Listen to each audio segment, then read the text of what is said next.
Thank you very much for coming to the series of events organized by the Italian Geological Society.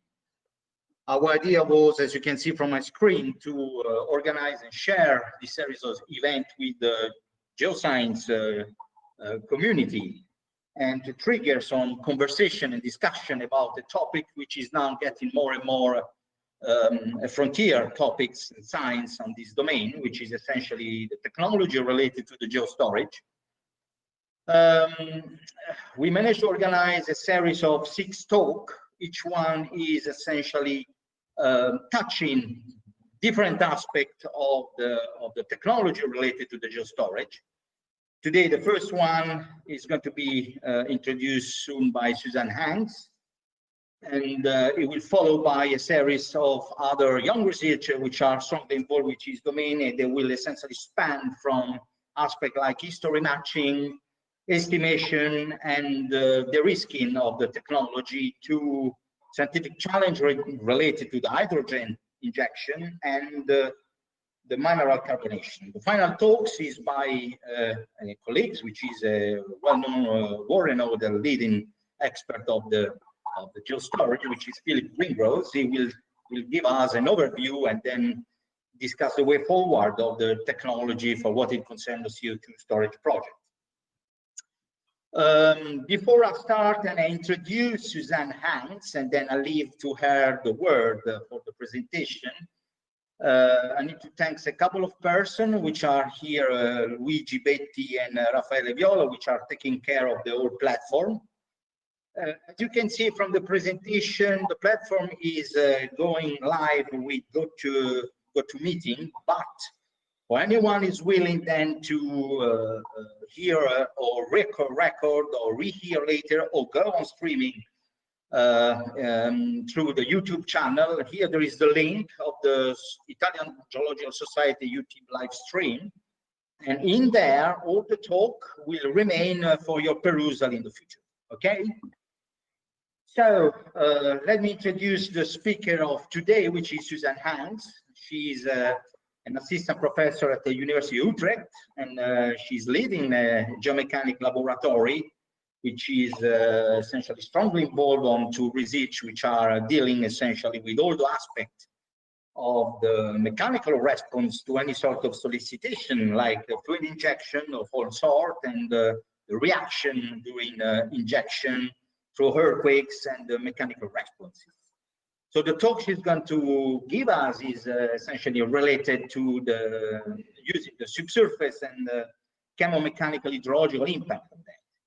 Suzanne has a long-lived experience already, despite very young, because she did a PhD on the CO2 storage, and then she started to work on the geomechanics within this context, and then she spent quite a while within the Shell laboratory, continuing her expertise as geomechanics, to get back to academia and rise in a groups which is now deeply involved into research topics related to geostorage and geomechanical analysis and modeling of this kind of things. So I think it's time to leave the word to Suzanne Hanks, and things therefore should be muted, and then the person hope the screen will be shared with Suzanne. Okay, thank you very much, David, for the introduction. Share. Okay, Suzanne, you can share your perfect. Yes, I think you can see my screen now, and I think I can close. Okay. Somehow I can. There it is. Yeah. Okay. Pointer, do I have a point? Can you see my pointer at the moment? Yes. Yes. There we go. Yeah, that helps. Yes. All right. Thank you very much for the introduction and for the invitation to give today's talk as the first of the Geo-storage technology webinars at the Geological Society in Italy. As already said, I'm Suzanne Hanks. I'm a member of the High Pressure and Temperature Lab at Utrecht University. And my main area of research really is reservoir mechanics, and then with a specific focus on geoenergy and geostorage. And that is why today I'm going to be giving a talk on how to use the subsurface for CO2 storage and also in the future for energy storage. And then mainly focusing on what will be the chemical and the mechanical and the hydrological impacts that we can expect when we start to inject large volumes of fluids into the subsurface for our energy purposes. So I'm going to start with this diagram that illustrates in a nice cartoon way all of the ways that we're currently exploiting the subsurface. And I think a lot of people are aware of things that we're doing in the relatively shallow subsurface. For example, we're extracting drinking water for our usual daily use. We tend to dig pipelines and tunnels for our transportation of materials and ourselves. And for a very long time, we've also exploited the deeper subsurface for oil and gas. And what we see right now is we're actually at a point where we're going to try to transition away from oil and gas because of some of the negative side effects that it has on the climate. If you burn large volumes of oil and gas, you emit a lot of CO2, and that can lead to global warming. So what other options do we have in the subsurface? How can we use the subsurface in other ways? One of the things that is currently being exploited is using, for example, the heat that is present within the subsurface, and how can we extract that either from shallow depths and then have temporary heat and cold storage, for summer and winter heating or cooling of buildings. In some areas in Europe, the subsurface is hot enough to actually start extracting geothermal heat, where we're talking about temperatures approaching 100 degrees. And then we just inject large volumes of cold fluid that then passes through a fractured or a permeable formation and eventually heats up and is being used then for electricity generation, for example. Other things that we're currently exploring is using the subsurface to actually store a lot of the CO2 that's being generated by the burning of oil and gas, and then to arrive at a point where maybe we have at least a significant reduction in our CO2 emissions, or perhaps we can even go down to zero CO2 emissions. And that is then tightly linked with other forms of storage in some of these depleted oil and gas reservoirs or aquifers. And we can, for example, temporarily store imported natural gas. And this is particularly of interest for the Netherlands, where one of our largest gas fields at the moment is, it's not depleted yet, but it's causing a lot of problems, a lot of unrest in society. They've decided to close it down. And we're going to be highly relying on imported natural gas. And we're looking for ways to store that potentially in the future as well. Other things that we're looking at is how to use renewable energy sources like wind energy and solar energy, how we can store that type of energy for longer periods of time. We can use batteries that will serve us for hours to maybe a day. But what about the storage of energy generated by wind and solar that needs to be stored for months, for example, to supply entire neighborhoods in towns or large industries? And one way to do that is to convert it into hydrogen. So you've got large volumes of hydrogen fuel that are going to be generated. You could temporarily store it in tanks at the surface, but there's much more storage space available in the subsurface. So why not use that and see where we can store this hydrogen fuel for longer periods of times and for larger volumes?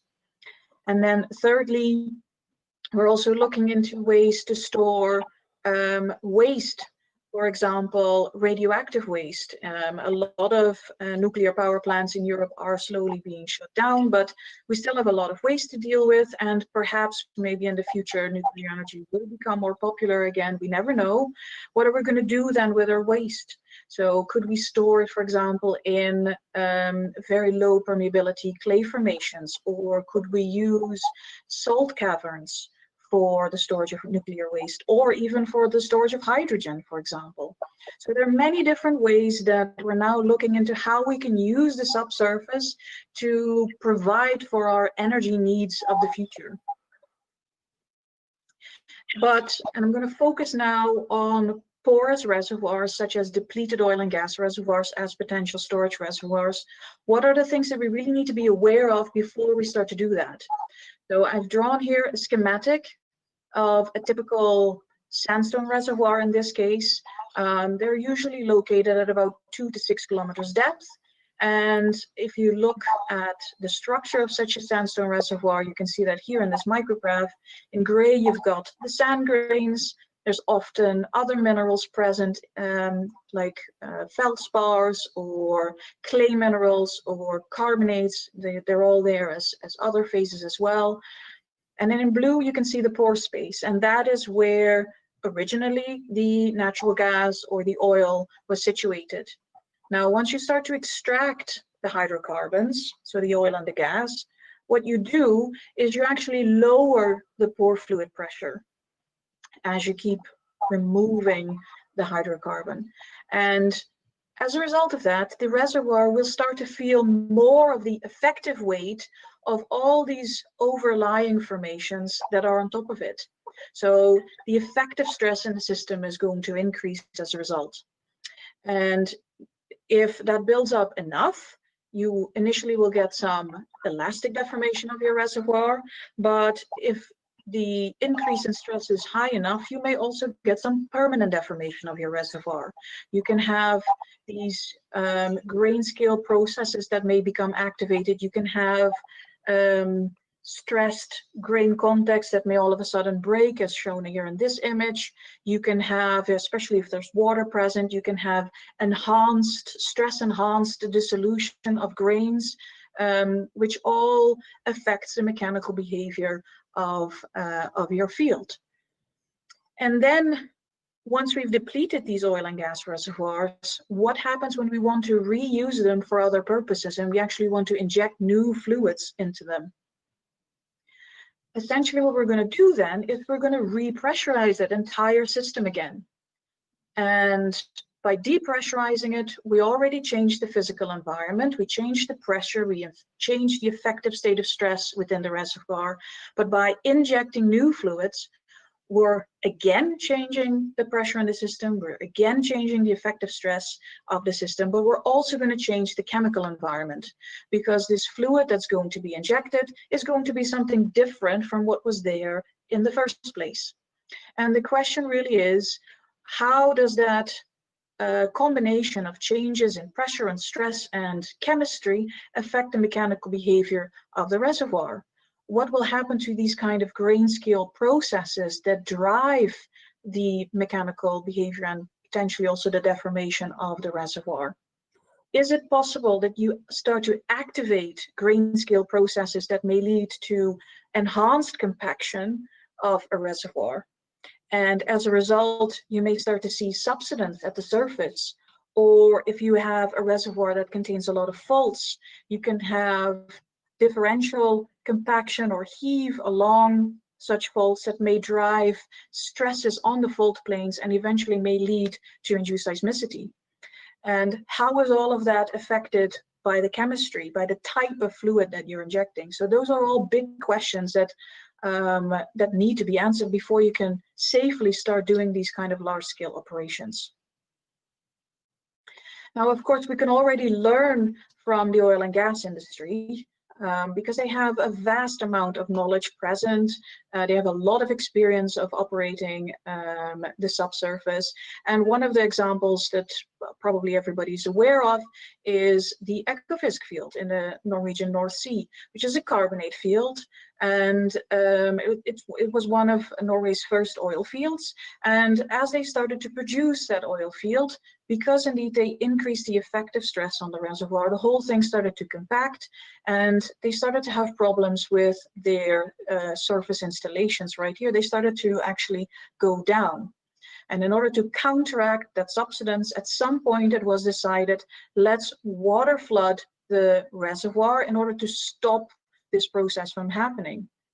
But what happened initially, once they started to do this water flooding project, is actually they caused more compaction because of the chemical interactions between the water and or the fluid that was used and the rock. And it wasn't until they actually significantly reduced the effective stress by pumping up the pore fluid pressure that they saw a significant reduction in the amount of subsidence in this field. So from there we can already see, okay, the state of stress and the presence of the type of fluids plays a very key role in controlling the mechanical behavior here. And something similar is happening in the Netherlands, where I'm from. So a tiny country, but we've got one of the biggest gas fields in the world. It's called the Groningen gas field. It's located in the north of the Netherlands, and this is an onshore gas field. They started producing that also around the 60s. And since about the 90s, what they've seen is actually that this whole area has slowly become seismogenic. So we're having more and more and more earthquakes in this region that is originally devoid of any seismicity. And that seismicity is actually linked to the production of the gas. So this is a map of the field. This is the outline of the field. And what you can see here is the amount of subsidence that is measured over the field. And you can see the largest subsidence is measured at the center of the field, and then it's sort of, the subsidence decays away, kind of like a bowl towards the edges of the reservoir. And it's these areas with large amounts of subsidence, which is directly related to compaction at the reservoir level, that also show a lot of induced seismicity.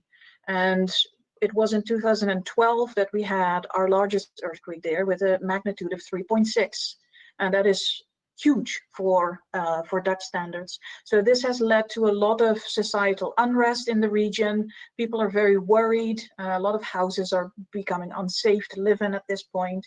And the question is now, okay, what's going to happen to this field? But we can learn from this experience. So one of the things that we learned from the Groningen gas field is that if you would mark the contour of a specific amount of subsidence measured at the surface, you can see that that very strongly correlates with the number of earthquakes. And this contour actually relates to 18 centimeters of subsidence. So that's not a lot, 18 centimeters. And it's causing all these problems of induced seismicity, which increases over time, and it nicely correlates directly to the amount of compaction in the reservoir and the subsidence seen at the surface. And when we talk about the amount of compaction that then has happened in that reservoir, we're only talking about 0.2, maybe 0.3% of strain has happened within the reservoir itself, and that's already causing these problems. So we need to be aware that even if we make tiny, tiny changes in the mechanical behavior of rocks due to fluid extraction or injection, we can greatly impact the influence, we can greatly impact the things that we feel at the surface. And for the Groningen gas field, we've now realized that a lot of the problems arise from very thin clay films, only 5, 6, 7 micrometers thick, that are in between the load-bearing grains. They start to compact as a result of the increase in the effective stress on the system, and that compaction and small amounts of slip along those thin films, that actually causes all the problems in this field. So that's something to keep in mind. Those clay films can be important also if they start to behave in a different way when they're being brought in contact with a different fluid. So just to summarize that, we know that the injection and the extraction of fluids takes the whole subsurface system out of its natural physical and chemical equilibrium. And we need to understand how that works and what has a knock-on effect on what before we can assess whether things are going to be safe. For example, for CO2 storage, you can already see here in this diagram, this shows hydrological, geochemical, and geomechanical processes that will occur within the reservoir as you inject CO2. Because you inject a new type of fluid, you change the temperature in the reservoir, you change the pore fluid pressure in the reservoir, and you change the density of the fluid. And that has effects on the hydrology of the system. You can get conductive and convective heat transfer that impacts flow. And as soon as you start to flow fluids, you will bring minerals that make up the reservoir. You take them out of their chemical equilibrium, which has a direct effect on chemical reactions. And as soon as you start to dissolve or precipitate minerals, you're going to impact the mechanical behavior. And that in turn then also impacts the permeability. So all of these factors, they're all closely interlinked. It's a very complex problem. And all these processes also happen on different time scales.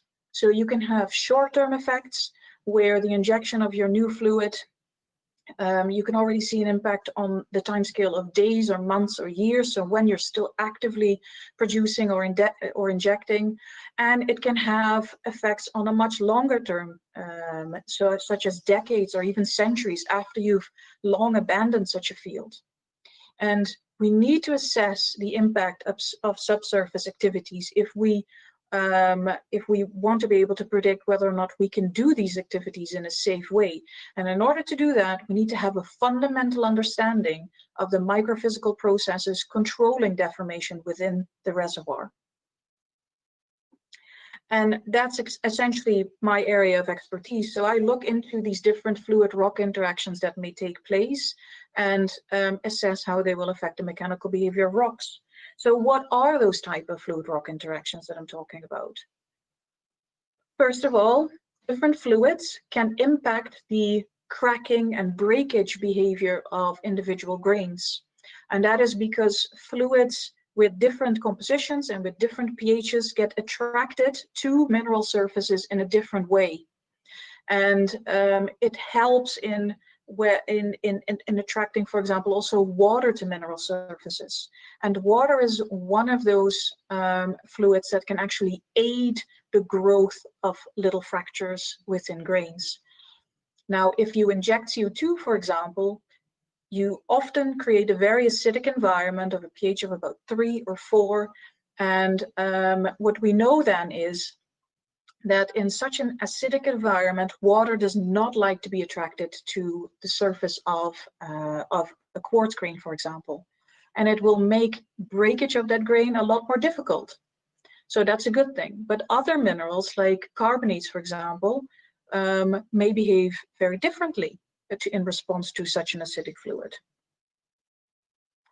You can have, as I already mentioned, you can have chemical reactions. Because you change the pH, minerals may start to dissolve or they may start to precipitate. And if you offer new ions to the system, for example, in the form of CO2, which dissolves as carbonate and bicarbonate, you may also get the precipitation of new minerals. So you can have changes locally in your porosity and your permeability. And strength is very closely related to porosity. So how will that affect the mechanical behavior? You can have an enhancement or a decrease in pressure solution. So that is stress-induced dissolution and precipitation processes. If you change the pH of your fluid, the reaction kinetics will change of your different minerals in contact with that fluid. Your solubility of your minerals will change. And that may mean that some of these processes may become accelerated, while others may actually become inhibited. And you can also have sorption processes that may occur.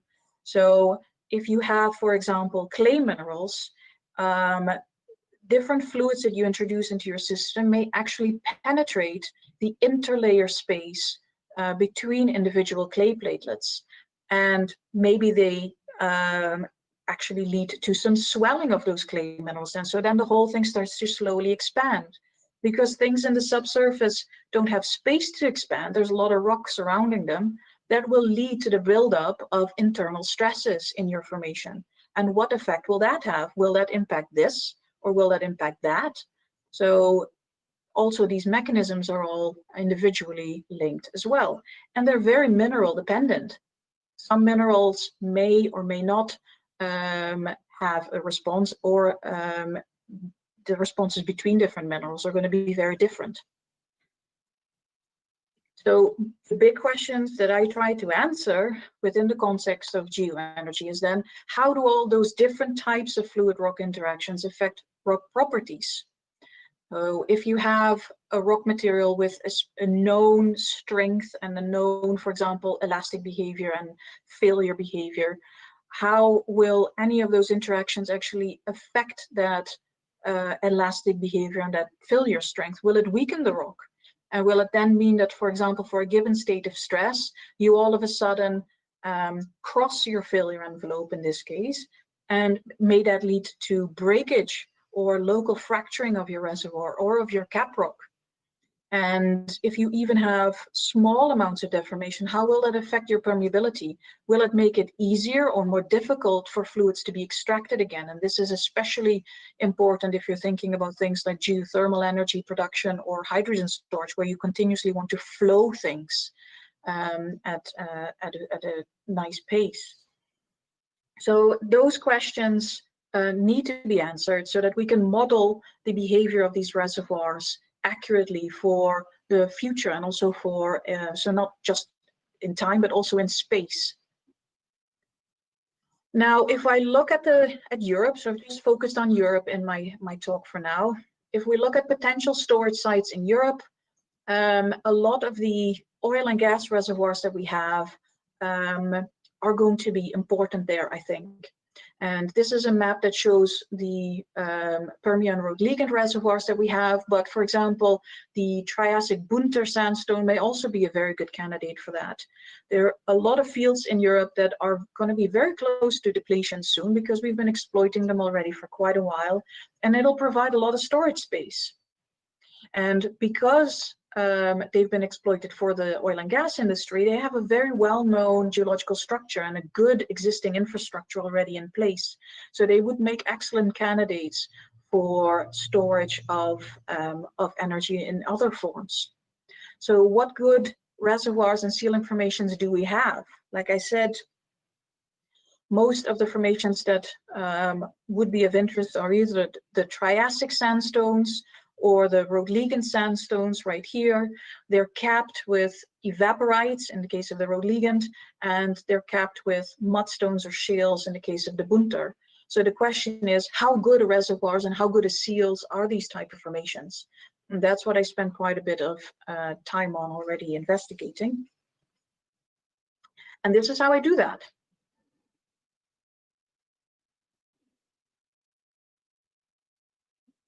I simply do experiments in our lab.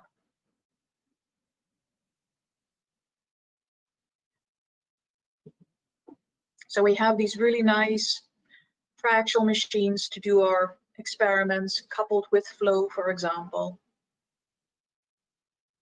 And we've also been playing with doing experiments using CT imaging. And then perform experiments and see live how they are going to be continuing throughout their formation. So one of the type of experiments that I've done is I've looked at how CO2 storage or CO2 injection actually affects the breakage of grains in sandstone reservoirs.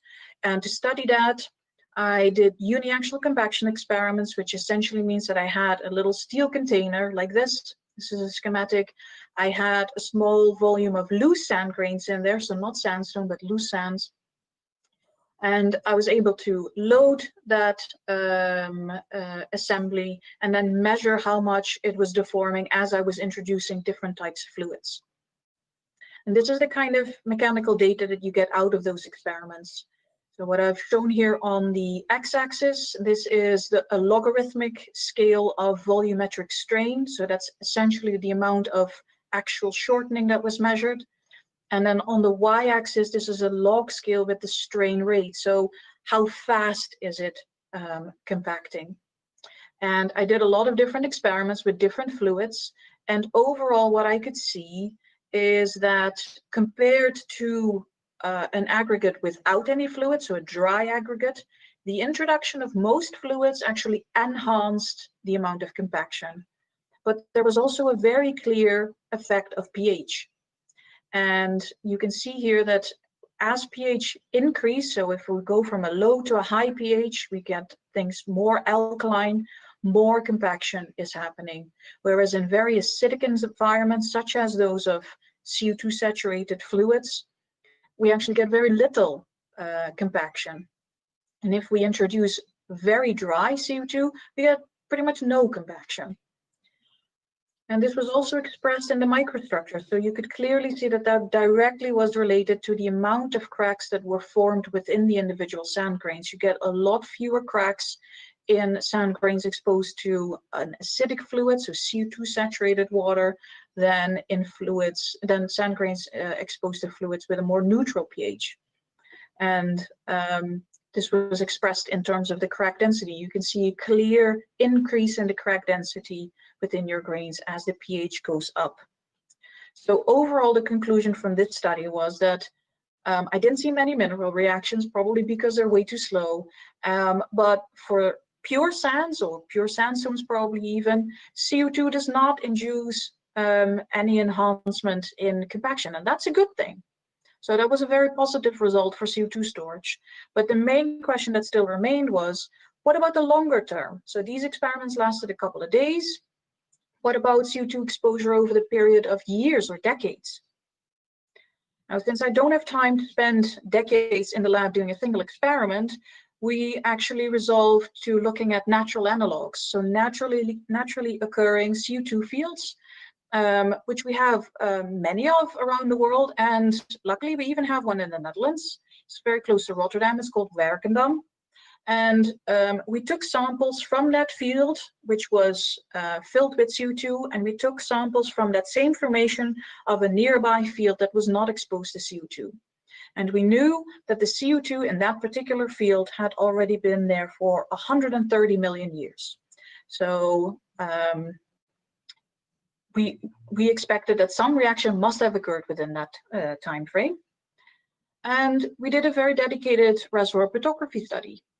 And this is what the material looks like. So you have sand grains here indicated in quartz. You find quite a bit of anhydrite cement in there, also some dolomite cement, keeping all of the quartz grains together, usually in very localized patches. And we see signatures of naturally occurring diagenetic processes, such as the corrosion of feldspar grains. But in the field that was exposed to CO2, we could definitely see that the presence of oil, which was within that reservoir at an early stage of its history, but eventually had traveled out of the reservoir, had left behind very thin oil films on the grains that sort of protected the grains from further reaction. And we saw only a little bit of bleaching of the carbonate cements. But the biggest chemical effect that we observed was actually within those local patches of anhydrite cement.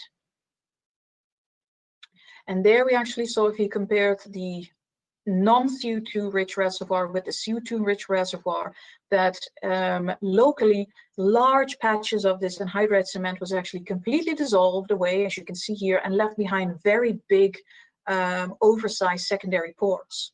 So we locally had zones of a couple of millimeters thick that had very large porosities, and that undoubtedly must have affected the mechanical properties of the reservoir. So we did mechanical testing on that as well, and we could indeed see that for the portions of the field where little reaction occurred, it behaved pretty similar to the unreacted or the unaltered reservoir rock, whereas there was a clear weakening in those portions of the reservoir where we had a lot of dissolution of the cement keeping the grains together. But and then that gave us some indication on, okay, it doesn't just matter what kind of reactions occur, but also how the mineral phases are going to be distributed within the reservoir. So because they were distributed in these kind of zones and nodules also, we actually were able to have a mechanical signature of their dissolution. Whereas if they would have been more widely spread and more dispersely present within the reservoir, that mechanical weakening would not have occurred. So that was another lesson learned. I also looked at the integrity of different types of caprocks, because if there's no proper seal, then essentially you've got a no-go for your storage reservoir. Now, a lot of the Permian reservoirs in Europe are going to be capped by evaporites, and the base of such an evaporite caprock often consists of anhydrite. So we got a few tens of meters of anhydrite most likely at the base of this very thick halite pack. And it's this anhydrite that itself that's pretty strong, but the alternation that it often shows with more porous carbonate layers that may pose a problem. If then the basal anhydrite fractures, CO2 or whatever you're trying to store may actually move in towards these slightly more permeable carbonate interlayers and find its way out of the storage reservoir. So I looked into the effect of CO2 on anhydrite. Again, more experiments needed to be done using one of our triaxial machines that I also just showed in the video. So we have our cylindrical samples. This is an example of what an anhydrite core looks like. They're actually very beautiful samples that we received. We were able to put it under confining pressure and then load it actually, and then measure the strength of the material as it was deforming. And in some of the other tests, we were also able to actually measure the permeability change of the material as it was deforming. And this is the result that I got out of that. So this is a failure envelope drawn up in Mogi stress space. So on the x-axis, I've got the mean stress, and then on the y-axis, I've got the some form of the shear stress. And here in the solid black line with the black dots attached to it, that is the failure envelope that I determined for this particular type of anhydrite. And all the stress conditions below this failure envelope mean that the material is stable, it has not fractured, and above this envelope, it means that the material is unstable, it has fractured, it is broken. And by performing permeability measurements during deformation, I was also able to outline the transition from where the material goes from stable but non-dilatant to stable and dilatant. So then in this very small zone right here under these stress conditions, the material is still intact, it hasn't fractured, but enough cracks have occurred within the caprock that at least it has become permeable. So that is a very tricky position to be in, because you don't want the caprock to become permeable. Fracturing is worse, but it becoming permeable is also already a really bad thing. And then I coupled these mechanical experiments with very simple flexural bending calculations, trying to predict under what stress conditions I would actually be able to cross into this region, and actually under what conditions would I actually have a permeable or even a fractured caprock. And those simple calculations showed that because the material is so strong, for most stress conditions, I will luckily stay away from that. So again, the loss of caprock integrity by the development of permeability or damage is actually very unlikely in this material. And that again is good news. So only positive stories so far for CO2 storage. And that brings me then to the last one. So we have one caprock left, the clay-rich ones. And these are a bit more tricky because we tend to have these sorption processes that could occur in them, especially if they contain smectites. So if you then would inject CO2, the CO2 starts to infiltrate the caprock, and it will be taken up through sorption processes by the smectite clays present within the caprock. And in response to that, they will start to swell. And as I already said, because the material will be constrained in all directions, it cannot expand, it cannot swell. So instead, what will happen is stress will start to build up internally within the material. And that can have two effects. On the one hand, it could have a positive effect where essentially any small cracks may simply be pressed shut because of this swelling. And then we will see a permeability decrease in the caprock and perhaps even some self-healing type of behavior. And the question then is, okay, will these smectite-rich clay caprocks and faults self-heal through this mechanism? Or will something else happen, which is that this stress buildup actually leads to the generation of shear stresses that could reactivate faults? And then you may actually have an increase in your permeability and maybe even leakage of your injected fluid out of your system. So that is another question that needs to be answered. Is there a risk of shear failure? And also, is it possible that clay shrinkage may occur if the whole system becomes desiccated? If you inject large volumes of, for example, hydrogen, and you extract it again, maybe small amounts of water will be taken along with it, and your whole reservoir and caprock will slowly actually become drier and drier and drier, which will also have an effect on your clay minerals. Now, experiments that we performed in our lab show that the swelling of clays can actually be quite significant. We measured up to 2.5% of swelling with exposure to typical CO2 storage type of CO2 pressures. And the swelling stresses associated with that expansion, they're large. They're on the order of tens of MPAs. So they could really have an effect on the in situ state of stress.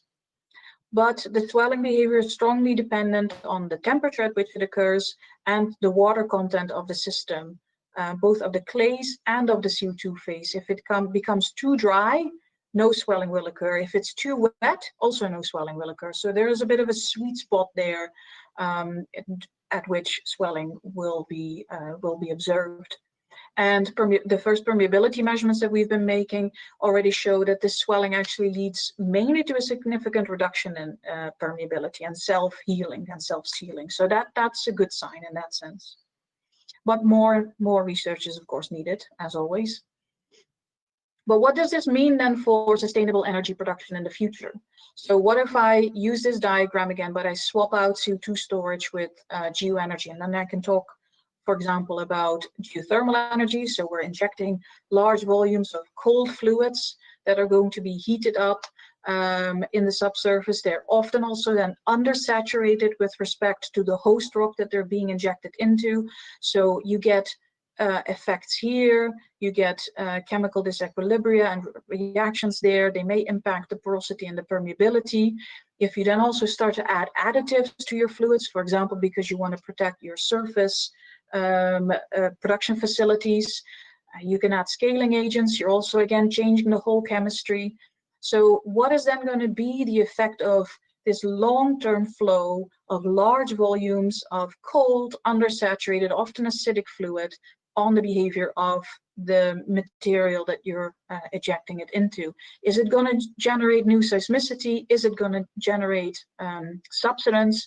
These are actually questions that have not been answered yet.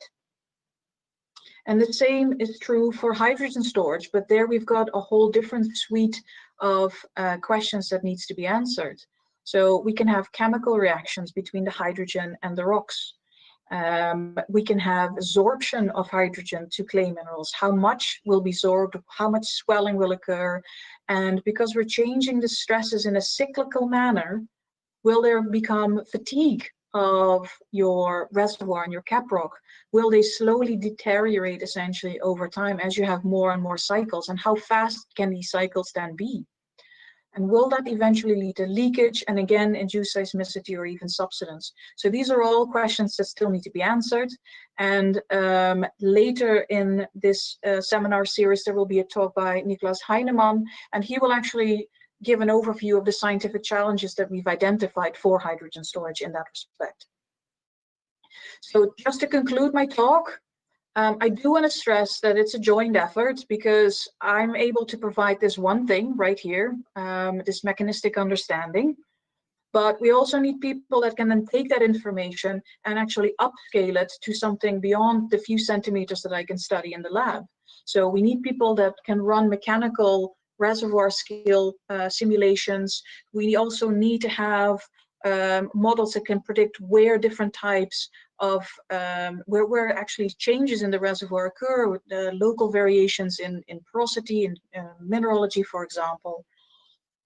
We need people that can model how fluids flow, and then also in response to some of these large-scale mechanical changes that may be occurring within the reservoir. What kind of chemical reactions are going to be taking place? How do we monitor where the fluids are going to go? And then eventually, how do we assess risk, and what does this mean for the policy that needs to be made?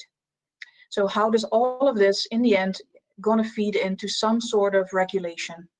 And with that, I would like to conclude my talk. Thank you very much.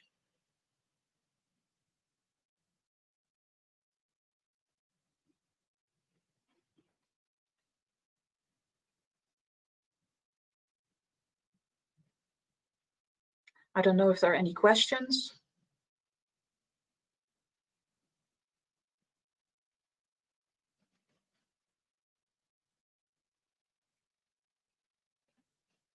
You're welcome, Phoebe. David. May I ask a question? Of course, I love questions. Thank you very much for your talk, very interesting. So I'm Mattia Pistone from the University of Georgia. I'm specialized in petrology and volcanology. Very different field, but I've been studying rock physics during my PhD at ETH Zurich to understand also compaction in magmas, for instance. So what I've seen overall is processes are also discussed widely in volcanology about how magmas are withdrawn from the Earth's interior. I wanted to do another question, not related to volcanology.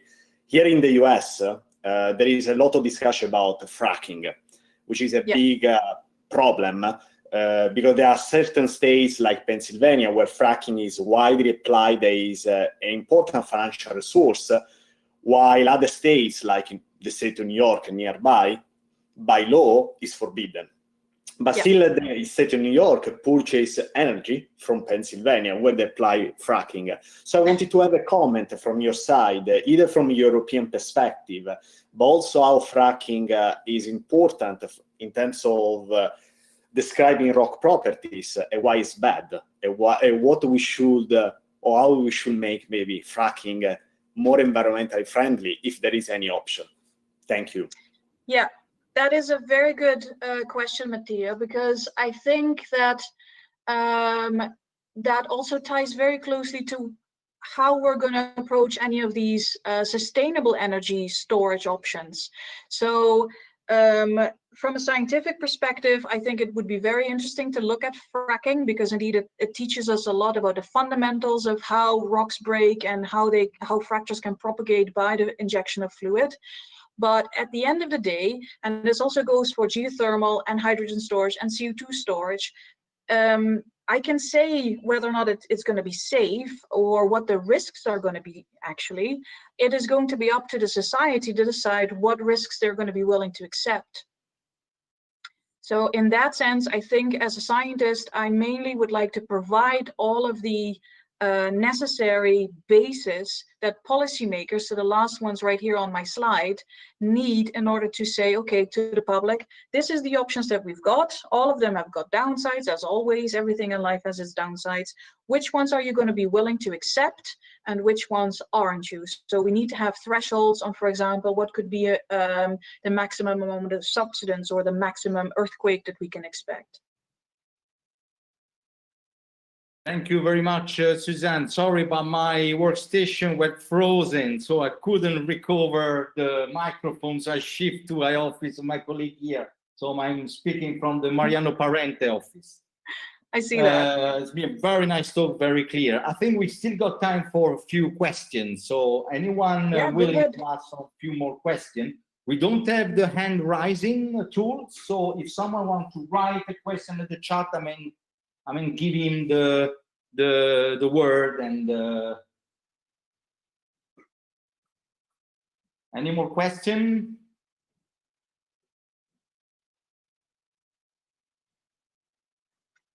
Hello, Susanna. Can I ask a question? Yes, of course. So I was wondering if because we saw in your cross section sort of as well that these reservoirs are of course faulted. So do you think, or maybe have you looked at the effects of these fluids on fault rocks as well, or do you think that there would be any value in that? Yeah, very good question, and the answer is yes. So I have my colleague Andre Niemeyer. He is our expert in fault rocks and in earthquakes. So we collaborate a lot, and he is indeed studying the effect of fluid transport, for example, through faults, and how that may affect the frictional stability and the frictional behavior of such faults. So yes, we should definitely look into that in a bit more detail. But I could give a whole different, another hour presentation on just the results that we got for that. But we can always invite him to do that. Thank you. Any more questions?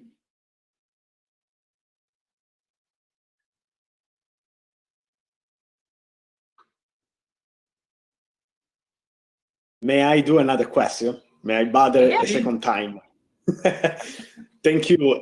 I would like to know how much carbon dioxide can we also store once we extract the gases that we are used for energy, but then somehow due to the problem of compaction you beautifully describe, also thanks to your experiments and also tomography techniques. So how much CO2 we can reinject inside without then inducing potentially earthquakes, and then shifting the more circle with the increase of pore fluid pressure to the cracking envelope of rocks. Yeah.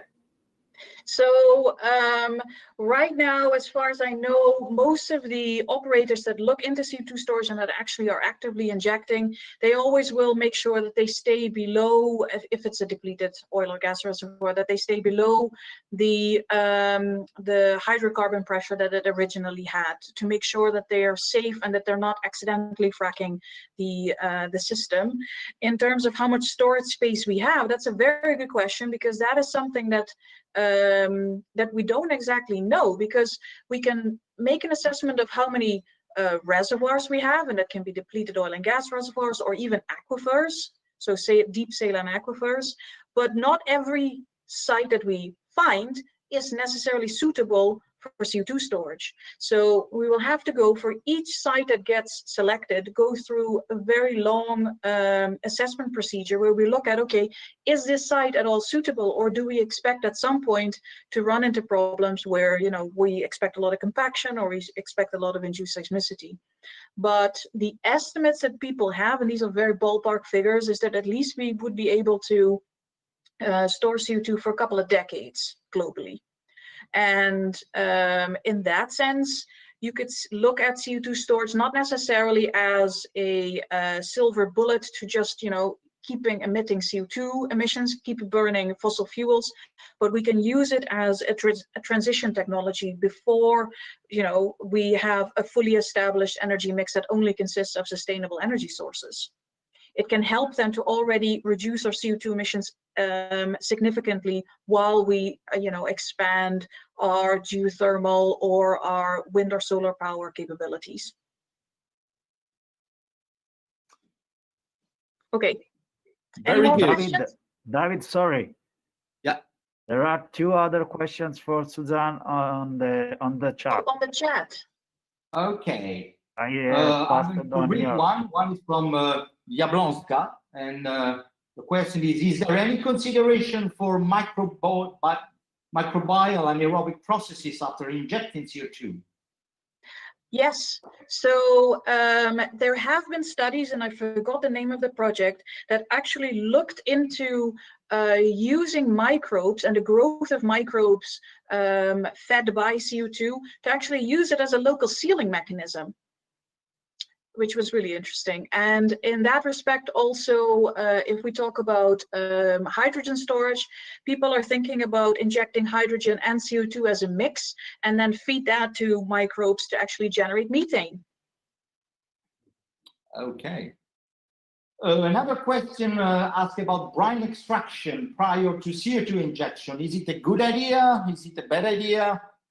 I presume in that case we're talking about aquifers.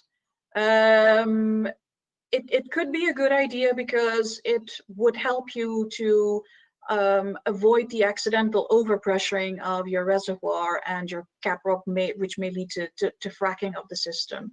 I don't know if it's done anywhere though, because a lot of laws don't allow you then to dump the produced brine somewhere. So we have also some changes in regulations that need to be made there in that case. And then there is the last question is about more the effect of thin multi-layer reservoir, which are often strongly affected in the subsidence. So it's speaking probably an example from the Adriatic Sea and with multiple interformational seals. So how we should approach this kind of situation or example? We need to approach that with a very dedicated study into the long-term behavior of such a system. So I've been involved with those kind of analysis when I was working at Shell. So you would need to get mechanical data on how that reservoir behaves, then set up a large-scale geomechanical framework to model it over longer periods of time. And only then can you say something sensible about what you expect would happen there. Yeah. I have a question, Suzanne, for you. It's a question I will ask to all other speakers across this series, because to me there is a very clear presentation on the science behind it. But you know, the CO2 storage is part of a bigger game where the society has to shift our essentially way of producing energy and moving from the pure fossil type of energy and moving toward the what we call green, I would say kind of green, because totally green doesn't really exist from a physical point of view, as you know very well, but our new direction where the storage become an important part in storing component of energy. And from my point of view, we are living from call it an old technology, which was very profitable because for year and year, a lot of the old company industry dealing with the fossil was making a lot of profit. The geo-storage is in a situation where it's quite costly.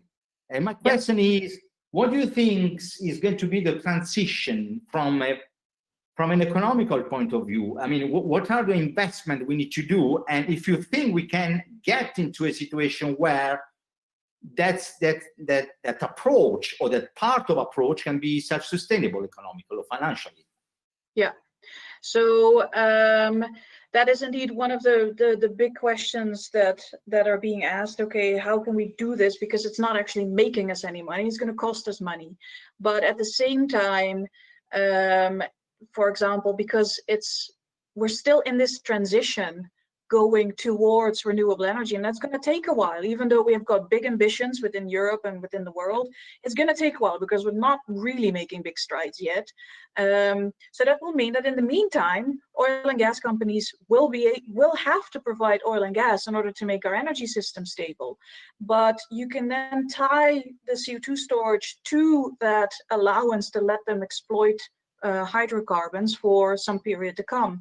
So, and I noticed while working in industry that they're also open to that. So a lot of the research that I'm doing right now, I have contacts with the oil industry. They want to have answers. They see that this is necessary if they want to continue. Yeah. Yeah. So in that sense, I think that would be less of an obstacle to overcome than societal acceptance. People like the idea of reducing CO2 emissions, but they're also afraid of some of the side effects that it may have. That, you know, they're worried about it coming back to the surface. They're worried about earthquakes that may occur. And the only way that we can sort of help them with those questions is by doing proper research and being able to make accurate predictions about what is going to happen by understanding the fundamentals that are at the basis of that.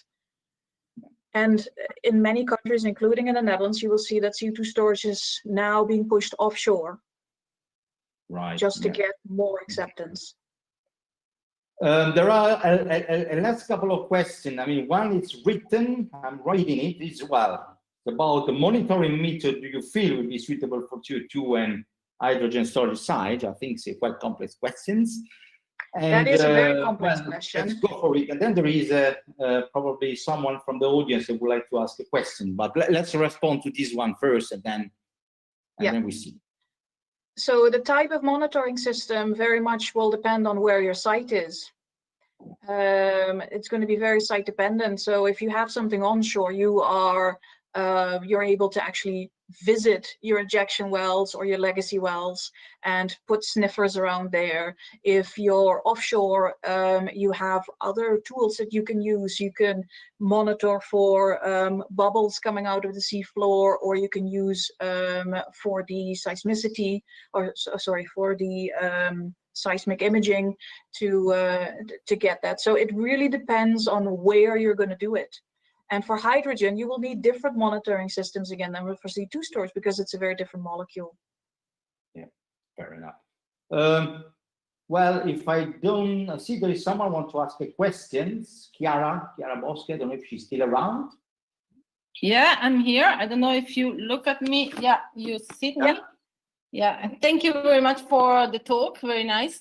I have a question. Did you do some experiment on mafic and to see the evolution of permeability in mafic or ultramafic rocks? Because this is another big. So we have not. So there, when we talk about mafic rocks, essentially there's two ways that people are trying to approach huge stores there. There's this one site in Iceland where they're injecting it into a vesicular basalt. And then there's the idea to use peridotite, and then the chemical reactions with CO2 will actually self-fracture the peridotite, and you get more reactive surface area, and you can actually mineralize that entire olivine-rich peridotite. On that last one, we have tried to do experiments to see if indeed the volume increase because of the reaction of olivine and CO2 and water will lead to self-stressing and of your cracks within a peridotite, and therefore you can actually generate permeability and porosity within such a material that will then react in turn again. But it turns out that that reaction is actually pretty difficult, and that these stresses that build up are not going to be high enough to do that. Okay, thank you very much. Thank you very much, Suzanne. I think we can stop here the seminar, because we had a lot of questions which you did answer in a very, very. You can always email me. So I'm the only Suzanne Hangs in the world. If you Google me, there's only one email address associated with that. And before we close, I do invite the whole audience for the next talk, which is linked to the topics that has been introduced by Suzanne. Is going to be offered by Romain Chassagne, which is based in Edinburgh, and he will speak about the dynamic modeling, so about the history matching problem in CO2 sequestration. So I look forward to see all of you next week at the same times. Hopefully my workstation won't abandon me again. And sorry for that, Suzanne, if I kind of disappear for a while. And thank you very much for your nice talk. You're welcome. It was my pleasure. Bye. Have a nice day. Have a nice evening, everyone. Bye-bye. Bye-bye.